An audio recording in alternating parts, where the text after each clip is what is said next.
Hello மக்களே, welcome to Sri Manju vlogs. எங்கள் வீட்டில் சப்பாத்தி மாவு பூரி மாவு பிசைஞ்சிட்டாலே இந்த டுகு குட்டு வந்துட்டு எங்கேருந்து மின்னல் மாதிரி வருவாங்கன்னே தெரியாது. வந்துட்டு அந்த மாவில் கொஞ்சமாச்சும் அவங்களுக்கு வந்துட்டு உருண்டை பண்ணி கொடுக்கணும். அதை வந்து ஒவ்வொரு ஷேப்ஸாக வச்சு விளையாடுறது, அதுக்கப்புறம் செவுத்தில் தடவுறது, திருப்பி கொண்டு வந்து என்ன பண்ணுவாங்கன்னா, இந்தா எனக்கு போர் ஆகிடுச்சுன்னு சொல்லி என்கிட்டே கொடுத்துட்டு போயிடுவாங்க. இன்றைக்கி வந்துட்டு முறுக்கு பண்ணுறோம். எங்களுக்கு வந்துட்டு ரொம்ப நாளாக வந்து வீட்டில் பண்ண முறுக்கு சாப்பிட்ணுன்ட்டு ஒரே கிரேவிங். என்னை விட என் பிள்ளைங்களுக்கு முறுக்குன்னா ரொம்ப பிடிக்கும்.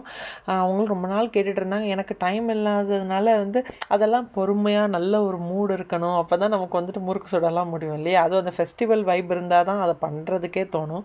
இன்றைக்கி கிருஷ்ண ஜெயந்தி மாட்டும் எனக்கு வந்து சாமிக்கு பிரசாதமும் வைக்கணும். சரி, ஓகே, இதுக்கு மேலேயா ஒரு நல்ல ஒரு ஆப்பர்ச்சுனிட்டி கிடைக்கும் அப்படின்னு சொல்லிட்டு இன்றைக்கி நான் வந்து முறுக்கு பண்ணேன்.